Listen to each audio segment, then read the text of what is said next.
All right, today we're going to continue talking about the the federal bureaucracy, and today we're going to talk about some features of the federal bureaucracy in terms of what they can do, specifically rulemaking authority, as well as what's called discretionary authority, which I'll get into in just a second. So anyway, it's important to point out that our U.S. bureaucracy, United States bureaucracy, is quite large. We've got millions of employees that work for the U.S. federal bureaucracy, 4.5 million, and that's not even within the military if you want to count military employees because they're part of the bureaucracy as well. But the rank and file bureaucrats and the people that are doing the work day to day, there's probably about 4.5 million. Okay. And to remind you, the bureaucracy is led by the president. He's the top executive officer, but he's responsible directly for his cabinet below and some of the regulatory positions he nominates. But other than that, most of the rest of the bureaucracy, the president really has no control over. He has no hiring and firing authority over all the other federal agencies.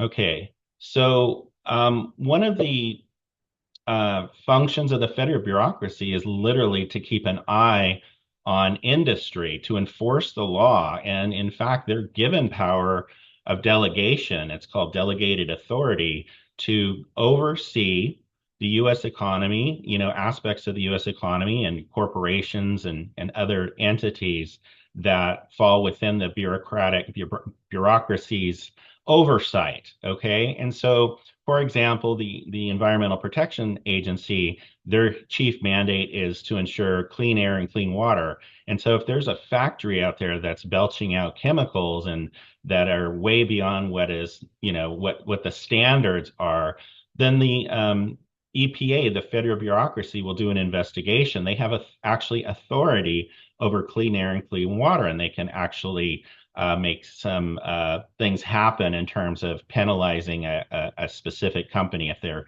overdoing it. So it's important to point out that rulemaking authority belongs under the Environmental Protection Agency. They can literally write rules and regulations that have the force of law. All right. So, for example, let's talk again about delegated authority. The 16th Amendment, which was ratified in 1913, was an establishment of an income tax, a federal income tax. And so, Congress writes a very broad law or creates an amendment.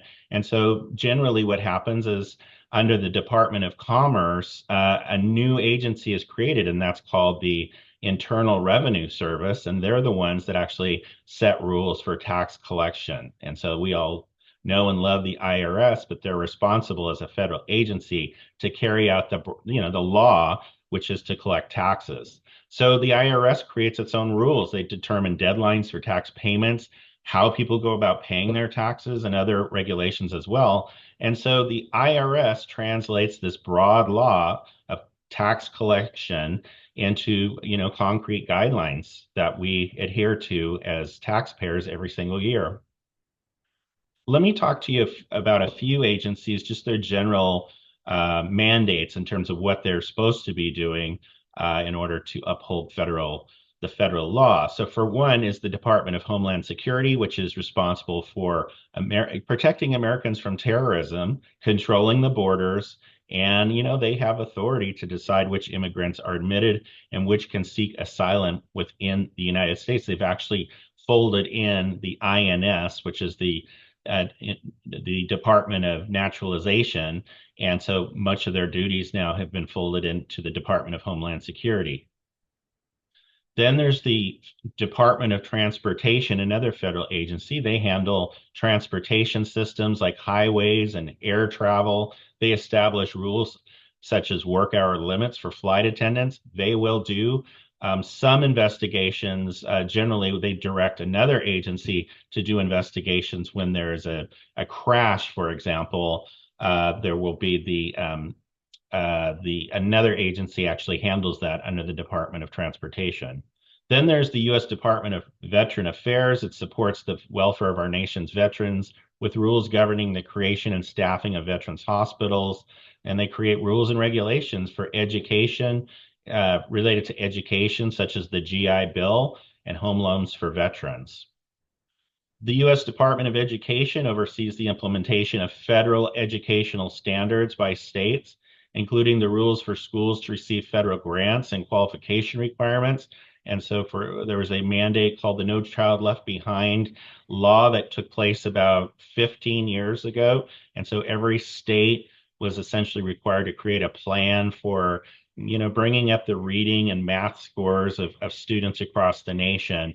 And so, this was mainly an unfunded mandate by the federal government, and it was through the U.S. Department of Education that this program was carried out. Again, no child left behind. Then there's the Federal Elections Commission. They administer and enforce campaign finance laws, including regulations on becoming a public political candidate, rules on fundraising and expenditure. So there have been some specific laws related to campaign finance and how much money can be raised, and through transparency, where the money is coming from, who the individuals are. There are certain limits on how much an individual, for example, can donate to a campaign. So this is all overseen by the Federal Elections Commission.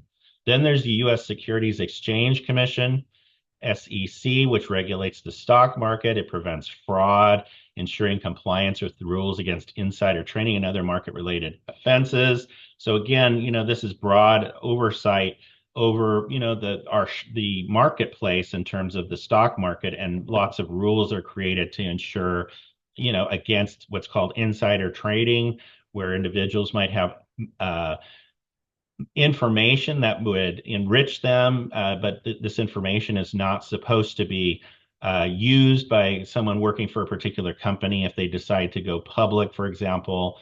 There are specific strict rules that are established under the Securities and Exchange Commission, and big fines and penalties if violated. All right, so understanding the role of the federal bureaucracy that has discretionary authority and rulemaking authority helps us see how these agencies execute their laws effectively.